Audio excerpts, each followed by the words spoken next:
বহির্মুখী জীব উদ্ধারের প্রত্যাশায় শ্রীধাম নবদ্বীপ ধামে এসে দাঁড়ালেন কে? শ্রী চৈতন্য মহাপ্রভু।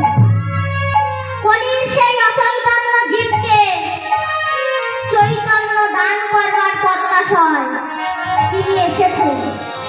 নদিয়ায় গৌর এসেছেন। মায়ের একবার উলুধ্বনি